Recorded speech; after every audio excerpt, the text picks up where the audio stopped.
Welcome, everybody, for our first webinar for the Darden Leading in an Ownership Setting. I am super excited to bring this panel today to you to answer some questions about our program.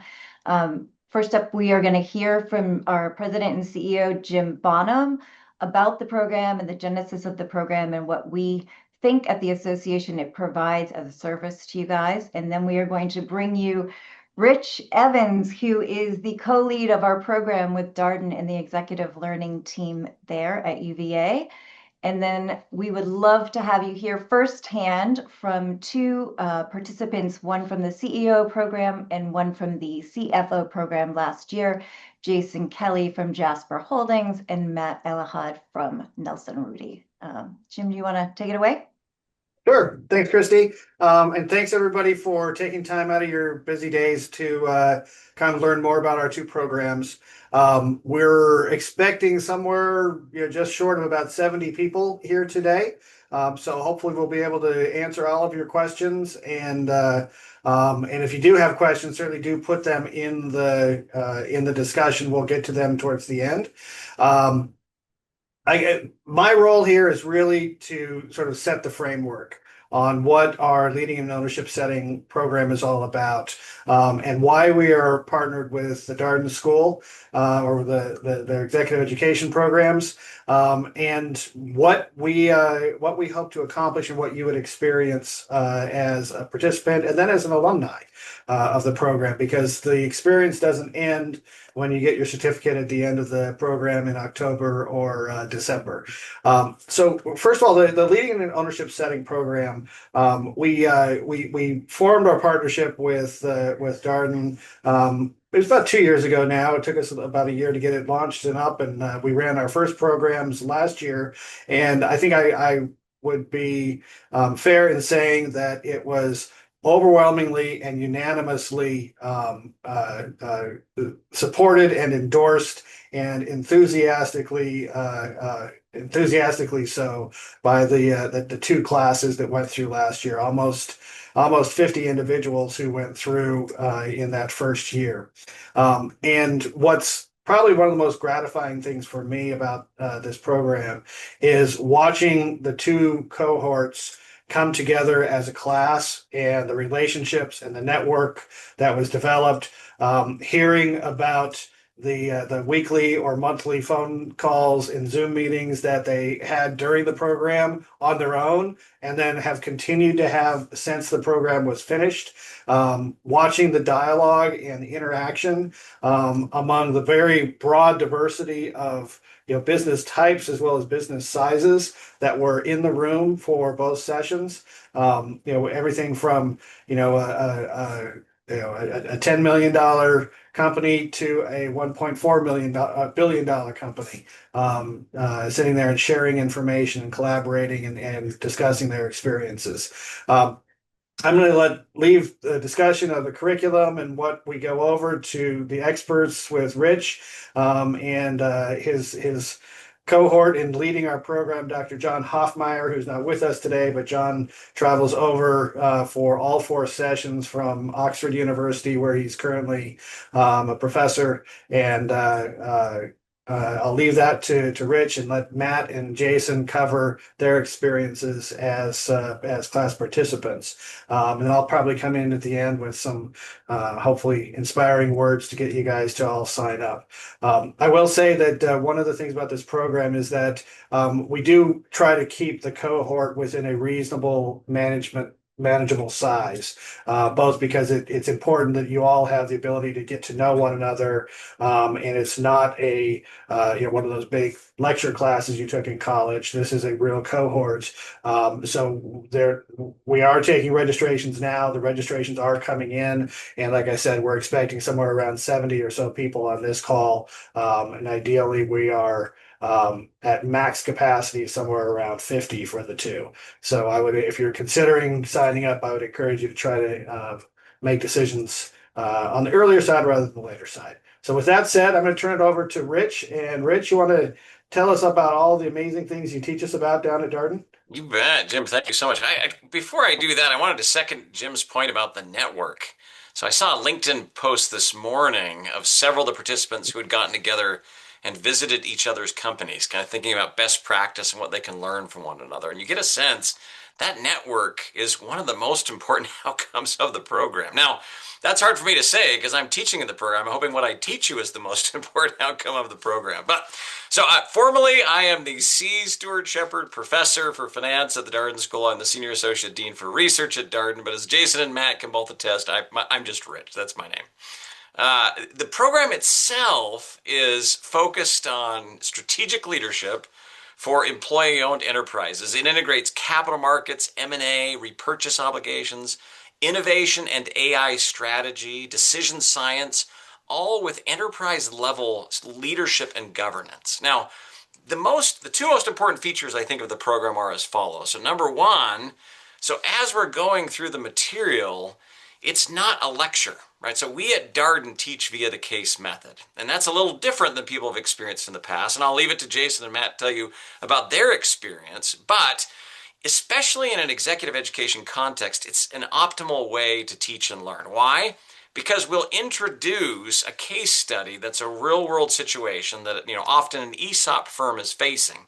So for example, we start the first week with a discussion about, as a leader in an ESOP focused hospitality company, how would you pivot right around COVID? Now, that's a fascinating question. It's an incredibly difficult leadership topic. How do you support your employees when all of a sudden there's no cash flow coming in? And the beauty is, the answer doesn't have to come from me, right? It is a conversation, and that's the beauty of the case study, from all these other executives, right? So each and every one of them are sharing their experiences, their insights about all of these topics. So all led by faculty like myself. But in addition to that, cases that we've written with a specific ESOP focus related to a firm's initial decision to become an ESOP, subsequent repurchase obligation issues, both innovation and M&A strategy from the perspective of an ESOP company, and a host of other topics, like I said, all integrated in this leadership and governance setting broadly. Now, I love it. I love the nature of the case study, but the best thing about it is the opportunity to really engage and interact with the students. So when Matt and Jason, I saw them on this call first thing, I have to admit, I was like, oh, I love those guys. I can't wait to see them. So we had an amazing time because of the conversations that we had, right? Everybody is responsible for the learning outcome, which enhances the pedagogy, and I think also generates more of that network effect that we were talking about. Now, I could go on and on. The truth of the matter is, I'm biased. I helped design the program. So what you really want to do is hear from Jason and Matt. And I think, I can't remember who we decided going first, but Jason, you're unmuted, so I'm going to make you go first. And then Matt, and they can tell you all, everything they think about the program. And feel free to disagree with anything I just said, guys. Sounds good, Rich. Thank you. And it's good to see you as well. Welcome, everybody. And, first of all, Jason Kelly, CFO for a 4,600 associate owned 100% ESOP based in Southern Indiana. Primarily do automotive, but more recently we've gotten into plastic manufacturing and building trades. I think the obvious question is, why did I do it? And I think the struggle to find people who have lived and are facing the same types of issues that we face in our company, as for a lot of things these guys talked about, repurchase liability, just making tough decisions, and the culture around an ESOP, and how you're so often trying to make the right decision, like for the business and perhaps even more importantly for the people. And so Rich is bashful. I think what the faculty and the quality of the faculty at Darden is unbelievable. And I think, that's the one thing that we kept taking away. We would, we as a group, I had 21 people, I think, in my cohort. And every time, we would get together in the evening. And so you think about the level of fellowship and camaraderie that we built throughout, this experience. And not only that, but going on in a week in the spring and then talking quite a bit through the summer and the early fall, and then going back and being so ready to see each other and go through the same with a whole different set. Really a continuation of the curriculum. But what I would say to those people who think about time commitment and concerns, it's a time commitment in terms of the process and just the physical time of going away from your homes and your work.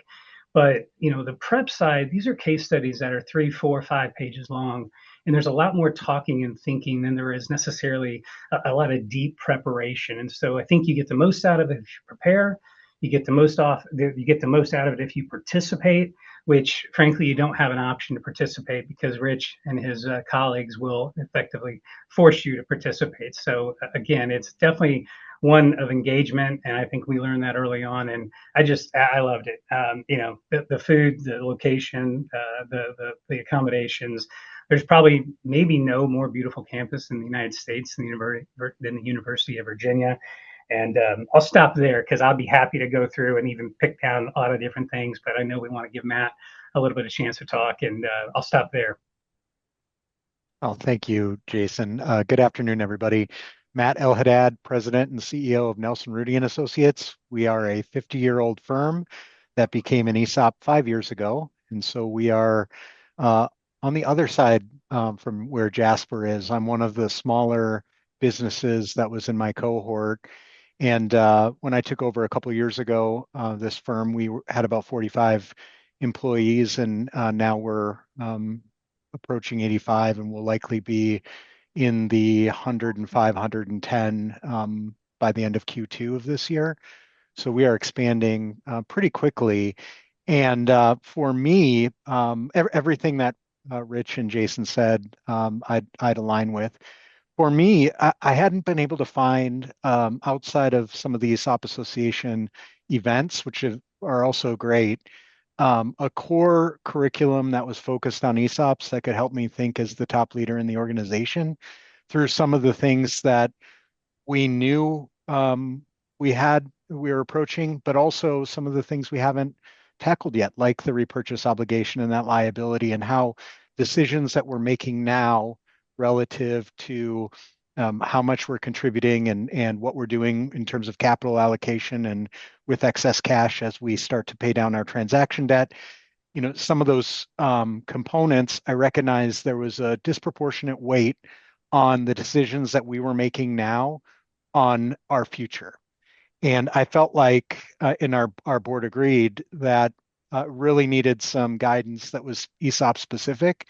In this program, I had high expectations, but I think my expectations were far exceeded. And I think the key reason for that is for people in my seat, it's hard to sit through a day's worth of content if there's not much interaction. And so we tend to go to these things, and even this webinar to some extent, you're talked at for 80% of the time, and then there's a Q&A, and it's like, do I really want to, like, is my question one of the three that we'll have time to get to? Is it worth it? And you sort of move on to the next thing. And this is extremely interactive, and it became very clear the people in the room in the first day or two who didn't take the prep work seriously. And those folks caught up. They realized they were sort of not as active in the participation, and they course corrected. And I think for me, there was never a moment where I wished I had been somewhere else. There certainly is time to keep up with the business, and so it wasn't 2 separate weeks where I was completely disconnected. There's flexibility for that, and as a business leader, that was important to me. But I thought my experience was worth every penny, and I probably would have paid a little bit more. And I don't get anything out of this to be here. I really enjoyed it and wanted to share my experience. So with that, I will quiet down and be available for any questions. Thanks, Matt. I think probably one of the questions that I think most people have is, all right, what is each day like? And we do have, hopefully everybody has had a chance to look at either the brochure that we mailed to every company, or has been able to go onto the website and sort of look through the curriculum. But maybe the three of you, one of you could talk about what is the week, what's the cadence of the week? How does a typical day advance? You bet. I'll take a first stab at that. So, most days there are 4 cases or 4 sessions. And so you'll have a couple in the morning, then a break for lunch, and a couple in the afternoon, and typically some activities in the evening as well. And so those case studies, like I said, it's hard to really describe it unless you've experienced it. But you think, an hour and a half for each one of them, right? So 6 total hours in the classroom sounds like such a drag, but it's amazing how quickly it goes and how quickly the whole week goes because it's not a lecture, right? It's an engagement, and you have these really compelling leaders who are there with you, often from similar or related industries, with different insights at different stages of the ESOP process, even maturity of the company, size of the company, etc. And so that conversation is really engaging as a result. So anyway, that gives you some sense of what one day might look like in the context of of each one of these weeks.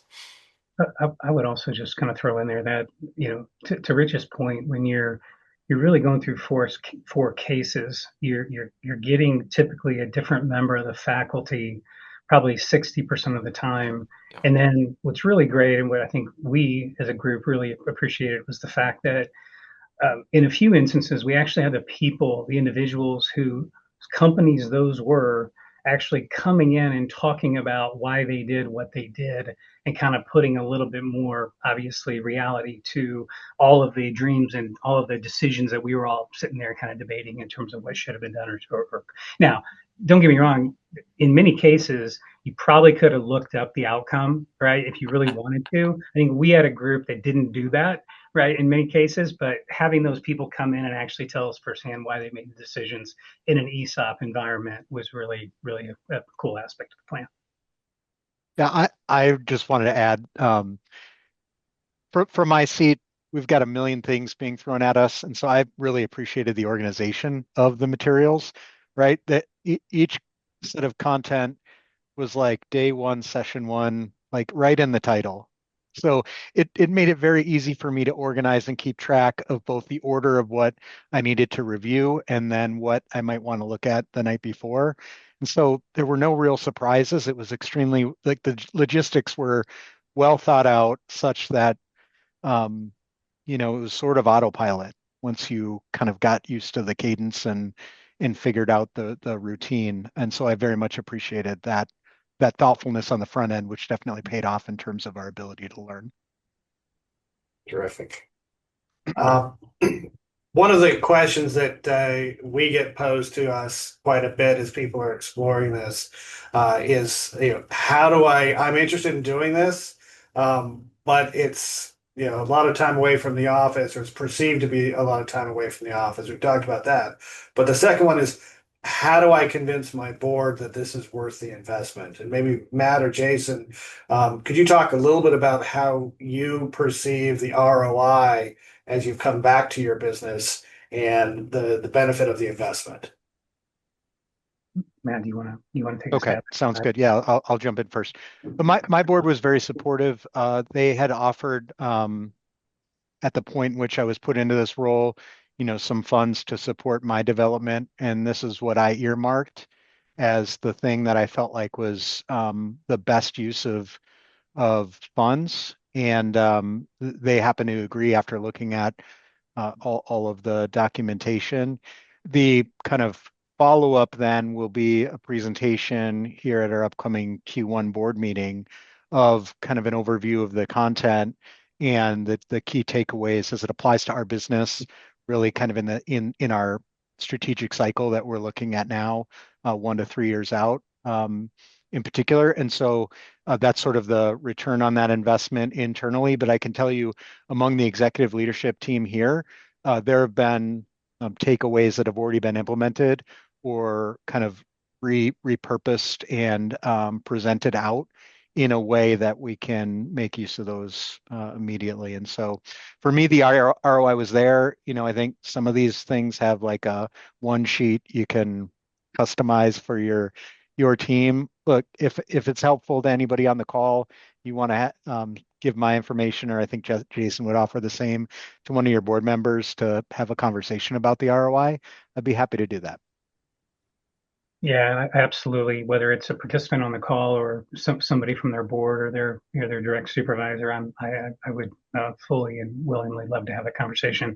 For me, it was the same type of thing. And in our organization, there's really two of us from a succession planning perspective that our board and ultimately our CEO came and said, look, really need to start thinking about these things and kind of building you guys up to take a future, even elevated role. And so for me, it was it was really, they came to me, so I didn't necessarily need to sell it. And I will say that the amount of conversation we had about repurchase liability, I mean, at the end of the day, inherently we all have the same.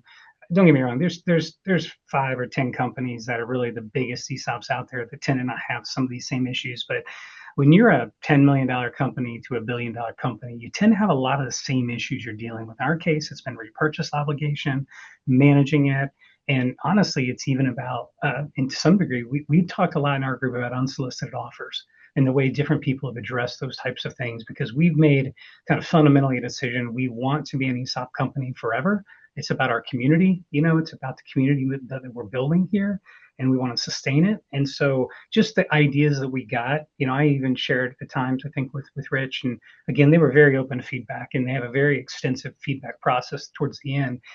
I said one thing that I would do in the future is try to collect some of those big concerns that people have going in. So you have some of those things that you're starting to kind of hit on either in group settings or Q&A sessions as you go forward. I mean, we were, I think, this first CFO class. Matt, you may have been the first CEO class. And so again, I think they've been very open to developing and augmenting kind of as they go. And again, I would just say that was a great thing that they asked about. We kind of self-taught ourselves when we got together and asked about these individual questions. But I think it's a great way because we found everybody had the same issues that they were facing. Well, and building on Can I that, add just one thing to that? Is that okay? sure, go, please do, Rich. So we've got, at the end of each week, we have these leadership reflections that the participants had said, at least in their feedback and responses, were powerful. But so one of the examples we talk about is exercise, right? So I can't tell you. I think it was every one of the CEOs and CFOs said, who here who wishes they exercised more, and they all raised their hand. And I said, well, why don't you exercise? Well, I don't have the time, etc. And you can look at the research, and it's unequivocal that 30 minutes spent exercising enhances brain function in a way that generates more than 30 minutes worth of productivity. And I feel the same way about this class. I mean, think about understanding something like AI strategy or enhancing yourself as a leader. The value it adds to do that better when you get back is more than worth the 2 weeks that you would spend in the program. So it pays for itself in terms of, the advantages it generates in leaders who attend. I was going to add one thing to what Jason had said about taking inputs from the class and trying to find solutions for the problems that our participants are confronting.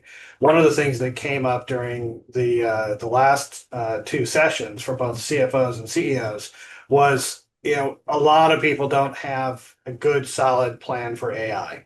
And not only that, they're not really sure how to develop a good plan for AI. So we talked with the Darden faculty, and we worked through some pricing. So we're actually going to be offering up a unique course to all of the alumni from last year, where they can bring their top 2 or 3 people from their company who might be touching their technology or working on some AI solution, come to Darden, work with the subject matter experts at the school, and after the 3-day session, you would have a working framework specific to your company to take back and start working through AI implementation with your business.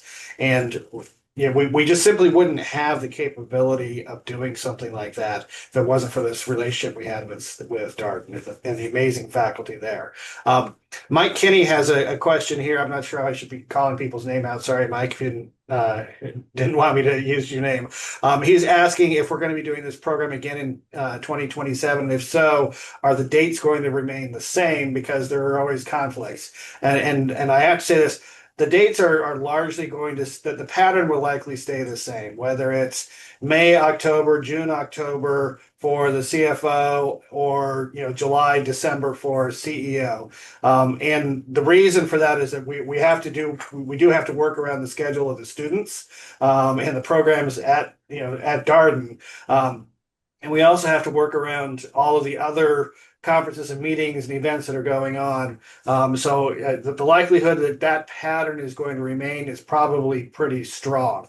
Now, if we do get enough demand over time, we may add another cohort that would be at a different point in time, but for the foreseeable future, the dates are largely going to stay the same. And then Hey Jim, let me take that second question. Yeah. I think just maybe as somebody who's been kind of on both sides of this fence. So, I think the second question is an interesting one because my initial reaction would be to say it's better to probably get a few years, but in reality, there is so much that goes into building and creating an ESOP in the plan document, and there's so many people think that so many things have to happen a certain way, and the reality of it is there's a ton of flexibility. So I would actually say you would get a lot from a course like this from working and talking to people and having access to people who could tell you probably on, it may not be one hand, but two hands, what they might do differently in their plan or what they definitely would try to avoid, you know what I mean, or things that they must include in their plan. And particularly, I think I shared, we have a very unique way that we go about repurchase obligation. And a lot of people were surprised you could do that.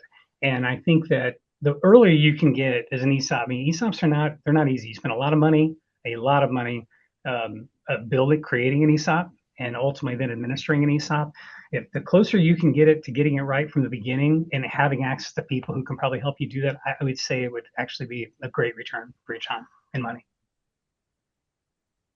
Thanks, Jason. We have another actually really excellent question. It's sort of a question of timing of, is it better to invest in the class after a year or two transitioning to an ESOP, or would it be beneficial for somebody to wait a few years and then attend the class? Now, my answer, of course, is do both.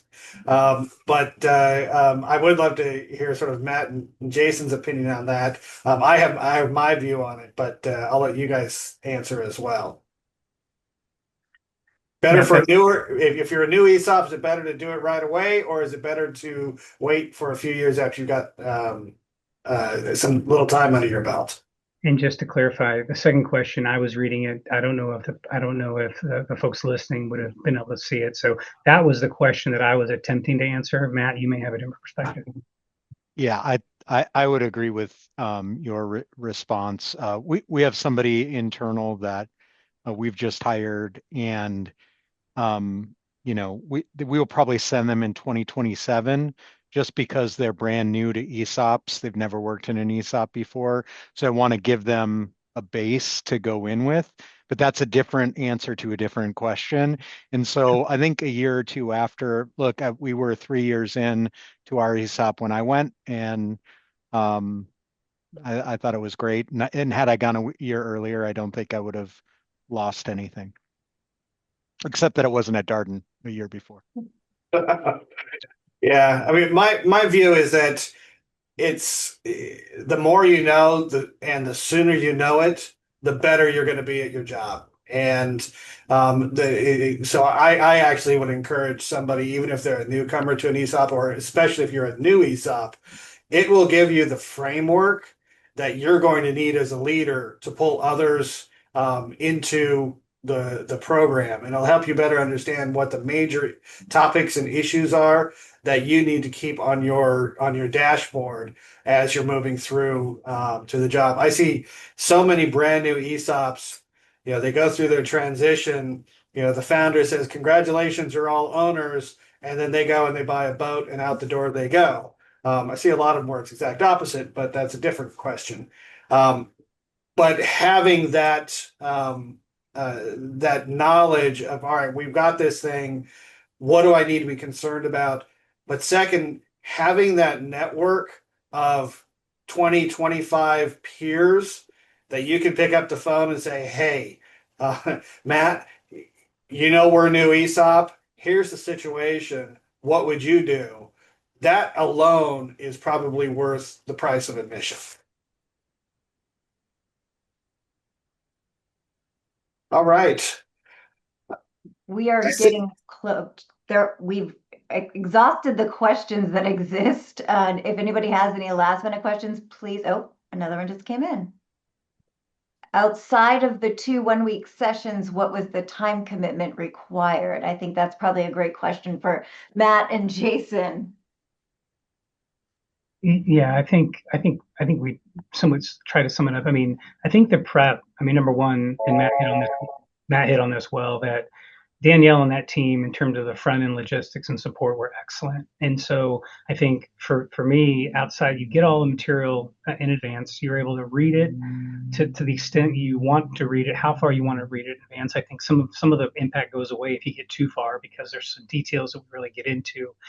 But I would say that the preparation time is not significant, and it's about what you would expect, within that time frame. So, for instance, I know the second time around, I think a lot of us would talk about even the cases the evening before, but we didn't get to where we maybe the first go around, the first week we read them a week and a half in advance. So, again, I would say the commitment is very little outside of the 2 weeks you're actually there. But again, Matt may have a different perspective. Yeah, I think that I would agree with that. I think it is what you make of it. And so for me, my process was I tended to read through it, highlight certain portions, and then I would read it again, like a day before, so it would be fresh and make sure I feel like I have interesting or thoughtful answers to the presented questions, just as the appetizer. But it was very reasonable, and I didn't feel like that was overwhelming at all. Terrific. And I did see one last question pop up there. What is the cost of the program? And Gracie, you'll have to remind me what believe it was. The cost is 18,500 for the 2-week session. And for alumni of the program or alumni of the former Penn program, we are offering a discount. So please contact me directly if you need more information about that. And I also wanted to just note that we will be following up this webinar with an email that has a link to the wait list. So if this is an interesting program for you, but the dates just don't work this year, we will make sure that we have your information so that we can keep you updated on our future offerings and dates for next year. Also, if you have any questions or want to be connected to Matt or Jason, please feel free. My contact info will be in the outgoing email. Okay. Well, thank you all again for your time. We hope you found this productive, and we hope to see you as participants in our CEO or CFO cohorts this year.